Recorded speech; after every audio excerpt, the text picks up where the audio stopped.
வணக்கம். All India radio Chennai.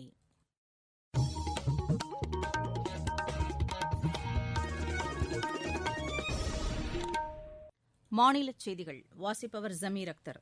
தலைப்புச் செய்திகள்: தமிழகத்தில் கோவிட்-19 இரண்டாவது அலை வராமல் தடுக்க பொதுமக்கள் அரசுக்கு முழு ஒத்துழைப்பு அளிக்க வேண்டும் என்று மக்கள் நல்வாழ்வுத்துறை அமைச்சர் டாக்டர் சி. விஜயபாஸ்கர் கேட்டுக் கொண்டுள்ளார். மாநிலத்தில் ஊரகப் பகுதிகளில் உள்ள 99% குடியிருப்புகளுக்கு குழாய் மூலம் குடிநீர் இணைப்பு வழங்கப்பட்டுள்ளதாக உள்ளாட்சித்துறை அமைச்சர் திரு எஸ். பி. வேலுமணி தெரிவித்துள்ளார். தமிழகத்தில் வரும் 10ஆம் தேதி முதல் திரையரங்குகளை திறக்க மாநில அரசு அனுமதித்துள்ள நிலையில் அதற்கான வழிகாட்டி நெறிமுறைகள் வெளியிடப்பட்டுள்ளன. பெரும்பாலான மாவட்டங்களில் இன்று இடியுடன் கூடிய லேசானது முதல் மிதமான மழை பெய்யும் என்று சென்னை வானிலை ஆய்வு மையம் தெரிவித்துள்ளது. ஐபிஎல் கிரிக்கெட் போட்டியில் ஹைதராபாத் அணி 10 விக்கெட் வித்தியாசத்தில் மும்பை அணியை வென்றது. இனி விரிவான செய்திகள். தமிழகத்தில் கோவிட்-19 இரண்டாவது அலை வராமல் தடுக்க பொதுமக்கள் அரசுக்கு முழு ஒத்துழைப்பு அளிக்க வேண்டும் என்று மக்கள் நல்வாழ்வுத்துறை அமைச்சர் டாக்டர் சி. விஜயபாஸ்கர் கேட்டுக் கொண்டுள்ளார்.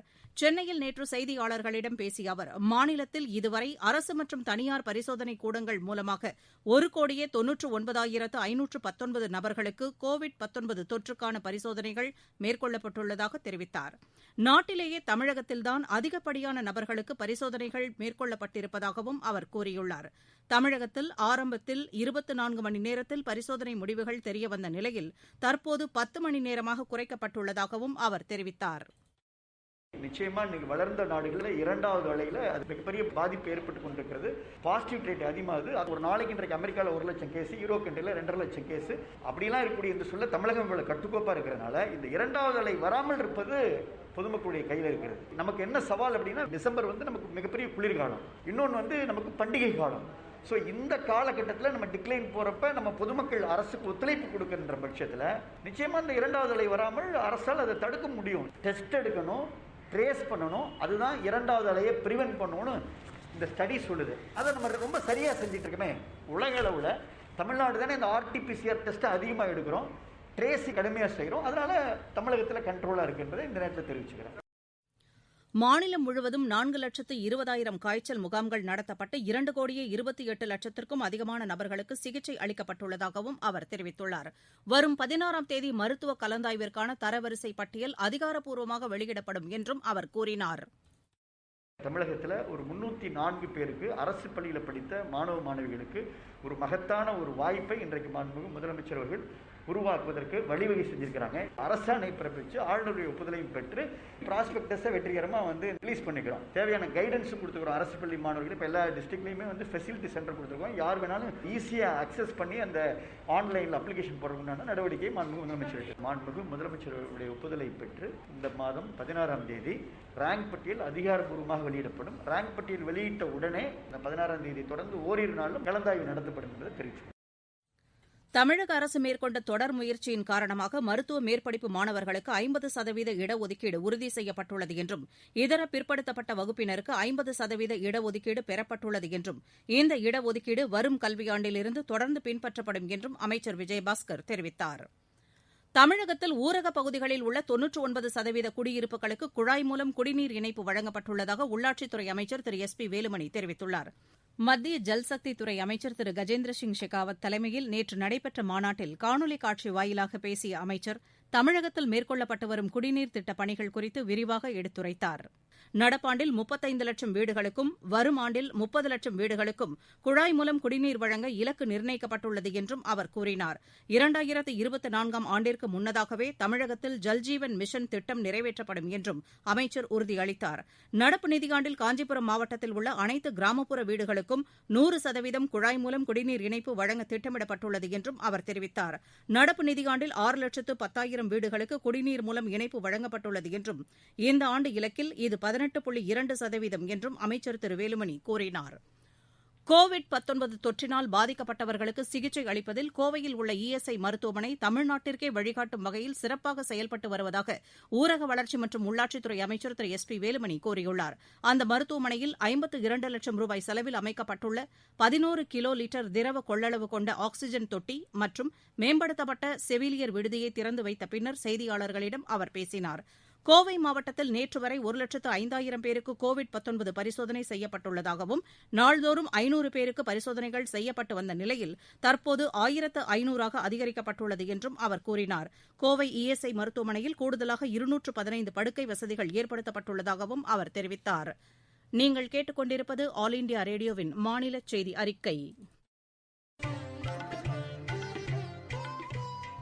கோவிட்-19ற்கு எதிரான போரில் நமக்கான 3 கவசங்கள். முகக்கவசம் அணிவோம், தனிநபர் இடைவெளியை கடைபிடிப்போம், கை மற்றும் முக சுத்தம் பராமரிப்போம். தமிழகத்தில் வரும் 10ஆம் தேதி முதல் திரையரங்குகளை திறக்க மாநில அரசு அனுமதித்துள்ள நிலையில் அதற்கான வழிகாட்டி நெறிமுறைகள் வெளியிடப்பட்டுள்ளன. திரையரங்குகளில் 50% இருக்கைகளில் மட்டுமே பொதுமக்கள் அமர்ந்து படம் பார்க்க அனுமதிக்கப்படுவார்கள் என்றும் அனைவரும் முகக்கவசம் அணிந்திருப்பதை உறுதிப்படுத்த வேண்டும் என்றும் அதில் கூறப்பட்டுள்ளது. திரையரங்கின் நுழைவு வாயிலில் உடல் வெப்ப பரிசோதனை மேற்கொள்ளப்பட வேண்டும் என்றும் காட்சிகளுக்கிடையே போதுமான இடைவெளி இருக்க வேண்டும் என்றும் அறிவிக்கப்பட்டுள்ளது. ஒவ்வொரு காட்சி முடிந்த பின்பும் திரையரங்கு மற்றும் வளாகம் முழுவதும் கிருமி நாசினி கொண்டு சுத்தம் செய்ய வேண்டும் என்றும் அறிவுறுத்தப்பட்டுள்ளது. பட்டாசுகளுக்கு விதிக்கப்பட்ட தடையை ராஜஸ்தான் மாநில அரசு விலக்கிக் கொள்ள வேண்டும் என்று தமிழ்நாடு காங்கிரஸ் கமிட்டி தலைவர் திரு கே எஸ் அழகிரி கேட்டுக் கொண்டுள்ளார். இதுகுறித்து அவர் அம்மாநில முதலமைச்சர் திரு அசோக் கெலாட்டுக்கு எழுதியுள்ள கடிதத்தில் விருதுநகர் மாவட்டம் சிவகாசியில் பட்டாசு தொழிலை நம்பி 60 லட்சத்திற்கும் மேற்பட்ட மக்கள் பணியாற்றி வருவதாகவும் அவர்களின் வாழ்வாதாரத்தை பாதுகாப்பது அவசியம் என்றும் கூறியுள்ளார்.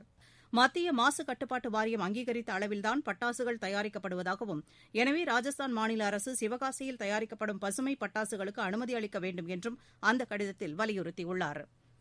தூத்துக்குடி மாநகராட்சியில் சீர்மிகு நகர திட்டத்தின் கீழ் நகரை பொலிவுபடுத்தும் திட்டம் முழுவீச்சில் நடைபெற்று வருவதாக மாநகராட்சி ஆணையர் திரு வி பி ஜெயசீலன் தெரிவித்துள்ளார். தூத்துக்குடியில் நேற்று அகில இந்திய வானொலிக்கு அளித்த சிறப்பு பேட்டியில் இதனை அவர் தெரிவித்தார்.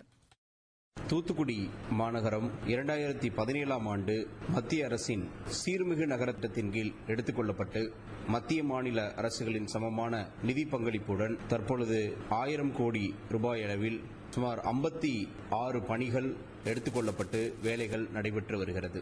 சீர்மிகு நகர திட்ட பணிகள் முடிகின்ற சமயத்தில் நகரில் மழைநீர் வடிகால், பாதாள சாக்கடை, பக்கல் ஓடையினுடைய பிரச்சனை, நகர்ப்புற சாலைகள், பூங்காக்கள் மற்றும் திறன் மையங்கள், இளைஞர்கள் மற்றும் இளம்பெண்களுக்கான திறன் மையங்கள் உள்ளிட்டவை முழுமையாக நிறைவேற்றப்படுகின்ற பட்சத்தில் தூத்துக்குடி மாநகரம் ஒரு சிறப்புமிக்க மக்கள் வாழ்வதற்கான ஏற்ற நகரங்களில் மிக முக்கியமான ஒரு நகரமாகவும் வசதிகள் மிக்க நகரமாகவும் மாறுவதற்கான வாய்ப்பும் சூழலும் இந்த சீர்மிகு நகர திட்டத்தின் மூலமாக உருவாகியுள்ளது. தமிழகத்தில் பெரும்பாலான மாவட்டங்களில் இன்று இடியுடன் கூடிய லேசானது முதல் மிதமான மழை பெய்யும் என்று சென்னை வானிலை ஆய்வு மையம் தெரிவித்துள்ளது. மதுரை, தேனி, சிவகங்கை, நீலகிரி, திருப்பூர், கோவை ஆகிய 6 மாவட்டங்களில் ஓரிரு இடங்களில் இடி மின்னலுடன் கூடிய கனமழை பெய்யக்கூடும் என்றும் அந்த மையம் தெரிவித்துள்ளது. நாளை டெல்டா மாவட்டங்களிலும் புதுக்கோட்டை, கடலூர், மயிலாடுதுறை, திண்டுக்கல் உள்ளிட்ட 10 மாவட்டங்களில் ஓரிரு இடங்களில் இடி மின்னலுடன் கூடிய கனமழையும், ஏனைய மாவட்டங்களில் லேசானது முதல் மிதமான மழை பெய்யக்கூடும் என்றும் அறிவிக்கப்பட்டுள்ளது. சென்னையை பொறுத்தவரை வானம் ஓரளவு மேகமூட்டத்துடன் காணப்படும் என்றும் நகரின் சில பகுதிகளில் லேசான மழை பெய்யக்கூடும் என்றும் வானிலை மையம் தெரிவித்துள்ளது. இருவரிச் செய்திகள்.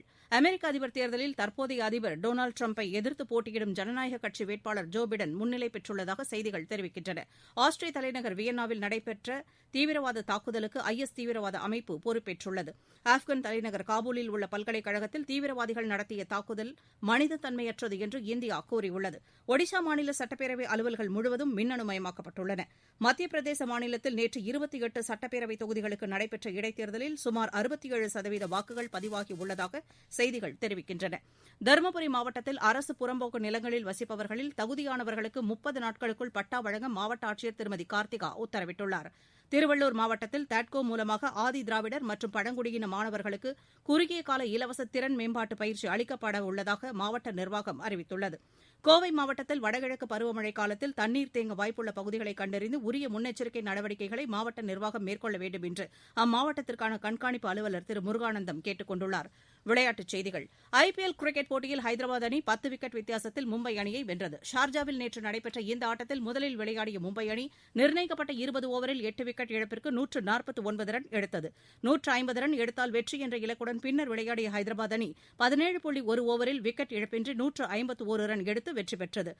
அந்த அணியின் துவக்க ஆட்டக்காரர் வார்னர் 85 ரன்களையும் சாஹா 58 ரன்களையும் குவித்தனர். பிளே ஆஃப் சுற்றுப் போட்டிகள் நாளை தொடங்குகின்றன. மீண்டும் தலைப்புச் செய்திகள். தமிழகத்தில் கோவிட் இரண்டாவது அலை வராமல் தடுக்க பொதுமக்கள் அரசுக்கு முழு ஒத்துழைப்பு அளிக்க வேண்டும் என்று மக்கள் நல்வாழ்வுத்துறை அமைச்சர் டாக்டர் சி விஜயபாஸ்கர் கேட்டுக் கொண்டுள்ளார். மாநிலத்தில் ஊரகப் பகுதிகளில் உள்ள 99% குடியிருப்புகளுக்கு குழாய் மூலம் குடிநீர் இணைப்பு வழங்கப்பட்டுள்ளதாக உள்ளாட்சித்துறை அமைச்சர் திரு எஸ் பி வேலுமணி தெரிவித்துள்ளார். தமிழகத்தில் வரும் 10ஆம் தேதி முதல் திரையரங்குகளை திறக்க மாநில அரசு அனுமதித்துள்ள நிலையில் அதற்கான வழிகாட்டி நெறிமுறைகள் வெளியிடப்பட்டுள்ளன. பெரும்பாலான மாவட்டங்களில் இன்று இடியுடன் கூடிய லேசானது முதல் மிதமான மழை பெய்யும் என்று சென்னை வானிலை ஆய்வு மையம் தெரிவித்துள்ளது. ஐபிஎல் கிரிக்கெட் போட்டியில் ஹைதராபாத் அணி 10 விக்கெட் வித்தியாசத்தில் மும்பை அணியை வென்றது. இத்துடன் இந்த செய்தி அறிக்கை நிறைவு பெற்றது. எமது செய்திகளை உடனுக்குடன் AIR_News_சென்னை என்ற டுவிட்டர் பக்கத்திலும் செய்தி தொகுப்புகளை all India radio news Chennai என்ற யூடியூப் சேனலிலும் அறிந்து கொள்ளலாம்.